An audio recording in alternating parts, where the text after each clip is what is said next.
லூக்கா நற்செய்தி அதிகாரம் 22. இயேசு துன்புற்று இறந்து உயிர்த்தெழுதலும் விண்ணேற்றமடைதலும். இயேசுவை கொல்ல சதித்திட்டம். அப்போது பாஸ்கா என்னும் புளிப்பற்ற அப்ப விழா நெருங்கி வந்தது. தலைமை குருக்களும் மறைநூல் அறிஞரும் இயேசுவை எவ்வாறு கொலை செய்யலாம் என்று வழி தேடிக் கொண்டிருந்தனர். ஏனெனில் மக்களுக்கு அஞ்சினர். அந்நேரத்தில் 12 ஒருவனான யூதாசு எனப்படும் இஸ்காரியோத்துவுக்குள் சாத்தான் புகுந்தான். யூதாசு தலைமை குருக்களிடமும் காவல் தலைவர்களிடமும் சென்று அவர்களுக்கு இயேசுவை காட்டிக் கொடுப்பது பற்றி கலந்து பேசினான். அவர்கள் மகிழ்ச்சியுற்று அவனுக்கு பணம் கொடுக்க உடன்பட்டார்கள். அவனும் அதற்கு ஒத்துக்கொண்டு மக்கள் கூட்டம் இல்லாத போது அவர்களிடம் அவரை காட்டிக் கொடுப்பதற்கு வாய்ப்பு தேடிக்கொண்டிருந்தான். பாஸ்கா விருந்துக்கு ஏற்பாடு செய்தல். புளிப்பற்ற அப்ப விழா கொண்டாடும் நாளும் வந்தது. அன்றுதான் பாஸ்கா ஆடு பலியிடப்பட வேண்டும். இயேசு பேதுருவிடம் யோவானிடமும், நான் பாஸ்கா விருந்துண்ண நீங்கள் போய் ஏற்பாடு செய்யுங்கள் என்று சொல்லி அனுப்பினார். அதற்கு அவர்கள், நாங்கள் எங்கே ஏற்பாடு செய்ய வேண்டுமென நீர் விரும்புகிறீர் என்று கேட்டார்கள். இயேசு அவர்களிடம், நீங்கள் புறப்பட்டு நகருக்குள் செல்லுங்கள். மண்குடத்தில் தண்ணீர் சுமந்து கொண்டு ஒரு ஆள் உங்களுக்கு எதிரே வருவார். அவர் பின்னே செல்லுங்கள். அவர் செல்லும் வீட்டிற்குள் நீங்களும் சென்று அந்த வீட்டின் உரிமையாளரிடம், நான் என் சீடர்களோடு பாஸ்காவிலிருந்து விருந்து உண்பதற்காக அறை எங்கே என்று போதகர் உம்மிடம் கேட்கச் சொன்னார் என கூறுங்கள். அவர் மேல் மாடியில் தேவையான வசதிகள் அமைந்த ஒரு பெரிய அறையை காட்டுவார். அங்கே ஏற்பாடு செய்யுங்கள் என்றார். அவர்கள் சென்று தங்களுக்கு அவர் சொல்லியவாறே அனைத்தையும் கண்டு பாஸ்கா விருந்துக்கு ஏற்பாடு செய்தார்கள். ஆண்டவரின் திருவிருந்து.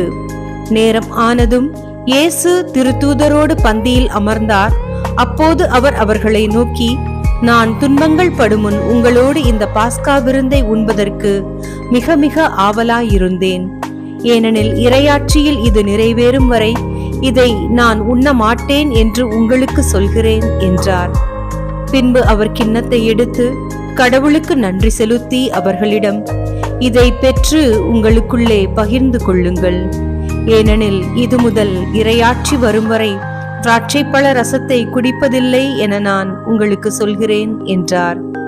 பின்பு அவர் அப்பத்தை எடுத்து கடவுளுக்கு நன்றி செலுத்தி அதை பிட்டு அவர்களுக்கு கொடுத்து, இது உங்களுக்காக கொடுக்கப்படும் எனது உடல்.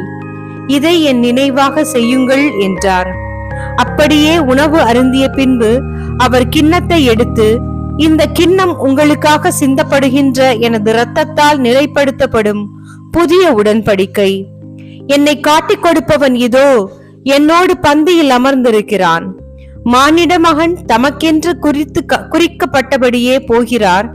ஆனால் ஐயோ, அவரை காட்டிக் கொடுக்கிறவனுக்கு கேடு என்றார். அப்பொழுது அவர்கள், நம்மில் இச்செயலை செய்ய போகிறவர் யார் என்று தங்களுக்குள்ளே கேட்க தொடங்கினார்கள். யார் பெரியவர்? மேலும் தங்களுக்குள்ளே பெரியவராக எண்ணப்பட வேண்டியவர் யார் என்ற விவாதம் அவர்களிடையே எழுந்தது. இயேசு அவர்களிடம், பிற இனத்தவரின் அரசர்கள் மக்களை அடக்கி ஆளுகின்றார்கள்.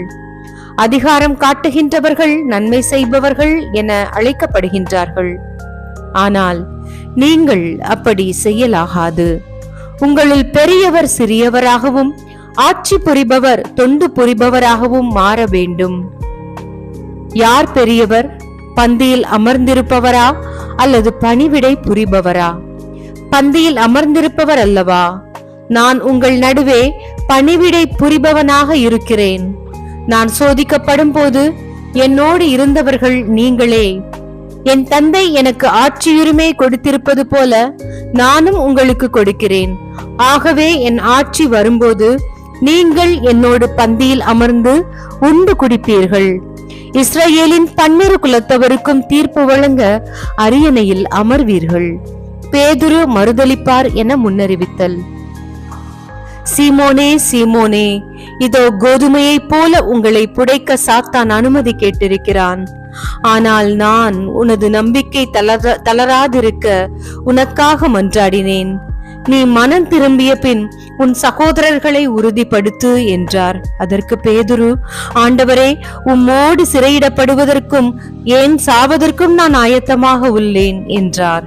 இயேசு அவரிடம், பேதுருவே, இன்று இரவு என்னை தெரியாது என மும்முறை நீ மறுதலிக்கும் முன் சேவல் கூவாது என உனக்கு சொல்கிறேன் என்றார்.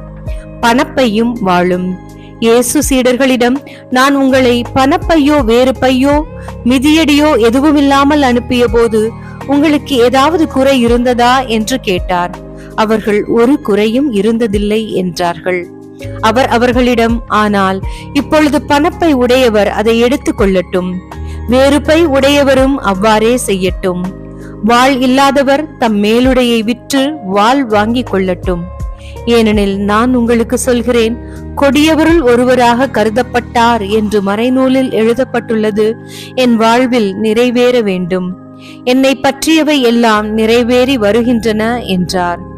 அவர்கள், ஆண்டவரே, இதோ இங்கே 2 வாள்கள் உள்ளன என்றார்கள். இயேசு அவர்களிடம், போதும் என்றார். ஒலிவ மலையில் இயேசு அங்கிருந்து புறப்பட்டு தம் வழக்கப்படி ஒலிவ மலைக்கு சென்றார். சீடர்களும் அவரை பின்தொடர்ந்தார்கள். அந்த இடத்தை அடைந்ததும் அவர் அவர்களிடம், சோதனைக்கு உட்படாதிருக்க இறைவனிடம் வேண்டுங்கள் என்றார். பிறகு அவர் அவர்களை விட்டு கல்லெறி தூரம் விலகி சென்று முழந்தார்படியிட்டு இறைவனிடம் வேண்டினார். தந்தையே, உமக்கு விருப்பமானால் இத்துன்பக் கிண்ணத்தை என்னிடமிருந்து அகற்றும். ஆனாலும் என் விருப்பப்படி அல்ல, உம் விருப்பப்படியே நிகழட்டும் என்று கூறினார். அப்போது விண்ணகத்திலிருந்து ஒரு தூதர் அவருக்கு தோன்றி அவரை வலுப்படுத்தினார். அவரோ மிகுந்த வேதனைக்குள்ளாகவே உருக்கமாய் இறைவனிடம் வேண்டிக் கொண்டிருந்தார். அவரது வியர்வை பெரும் இரத்தத் துளிகளைப் போல தரையில் விழுந்தது. அவர் இறை வேண்டலை முடித்துவிட்டு எழுந்து சீடர்களிடம் வந்தபோது அவர்கள் துயரத்தால் சோர்வுற்று தூங்கிக் கொண்டிருப்பதை கண்டார். அவர்களிடம், என்ன, உறங்கிக் கொண்டா இருக்கிறீர்கள்?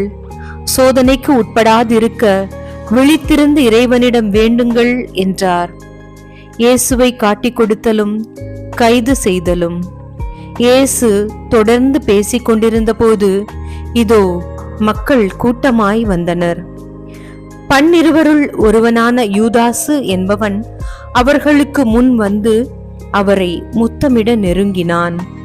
இயேசு அவனிடம், யூதாசே, முத்தமிட்டா மானிட மகனை காட்டிக் கொடுக்க போகிறாய் என்றார். அவரை சூழ நின்றவர்கள் நிகழப்போவதை உணர்ந்து, ஆண்டவரே, வாளால் வெட்டலாமா என்று கேட்டார்கள். அப்பொழுது அவர்களுள் ஒருவர் தலைமை குருவின் பணியாளரை தாக்கி அவருடைய வலது காதை துண்டித்தார். இயேசு அவர்களை பார்த்து, விடுங்கள், போதும் என்று கூறி அவருடைய காதை தொட்டு நலமாக்கினார். அவர் தம்மிடம் வந்த தலைமை குருக்களையும் கோவில் காவல் தலைவர்களையும் மூப்பர்களையும் பார்த்து, ஒரு கல்வனை பிடிக்க வருவது போல நீங்கள் வாள்களோடும் தடிகளோடும் வந்தது ஏன்? நான் நாள்தோறும் கோவிலில் உங்களோடு இருந்தும் நீங்கள் என்னை பிடிக்கவில்லையே. ஆனால் இது உங்களுடைய நேரம். இப்போது இருள் அதிகாரம் செலுத்துகிறது என்றார். பேதுரு மறுதலித்தல். பின்னர் அவர்கள் இயேசுவை கைது செய்து இழுத்து சென்று தலைமை குருவின் வீட்டுக்கு கொண்டு போனார்கள்.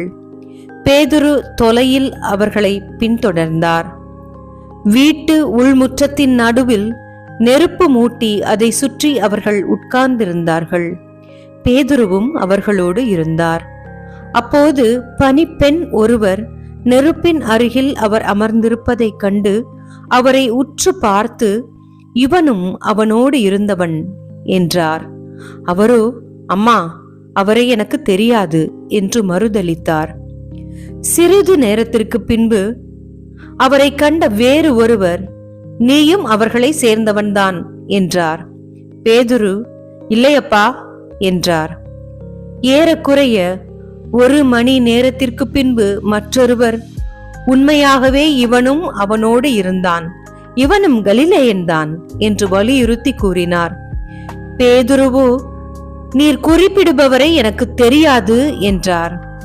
உடனேயே அவர் தொடர்ந்து பேசிக் கொண்டிருந்த போதே சேவல் கூவிற்று. ஆண்டவர் திரும்பி பேதுருவை கூர்ந்து நோக்கினார். இன்று சேவல் கூவும் முன் நீ என்னை 3 முறை மறுதலிப்பாய் என்று ஆண்டவர் தனக்கு கூறியதை பேதுரு நினைவு கூர்ந்து வெளியே சென்று மனம் நொந்து அழுதார். இயேசுவை ஏளனம் செய்தல். இயேசுவை பிடித்து வைத்திருந்தவர்கள் அவரை ஏளனம் செய்து நைய புடைத்தார்கள். அவரது முகத்தை மூடி, உன்னை அடித்தவர் யார், இறைவாக்கினனே சொல் என்று கேட்டார்கள். இன்னும் பலவாறு அவரை பழித்துரைத்தார்கள். தலைமை சங்கத்தின் முன்னிலையில் இயேசு. பொழுது விடிந்ததும் மக்களின் மூப்பர்களும் தலைமை குருக்களும் மறைநூல் அறிஞர்களும் கூடி வந்தார்கள். இயேசுவை இழுத்து சென்று தங்கள் மூப்பர் சங்கத்தின் முன் நிறுத்தினார்கள். அவர்கள், நீ மெசியாதானா, எங்களிடம் சொல் என்று கேட்டார்கள். அவர் அவர்களிடம், நான் உங்களிடம் சொன்னால் நீங்கள் நம்ப மாட்டீர்கள், நான் உங்களிடம் கேட்டாலும் பதில் சொல்ல மாட்டீர்கள். இது முதல் மானிட மகன் வல்லவராம் கடவுளின் வலப்புறத்தில் வீற்றிருப்பார் என்றார். அதற்கு அவர்கள் அனைவரும், அப்படியானால் நீ இறைமகனா என்று கேட்டனர்.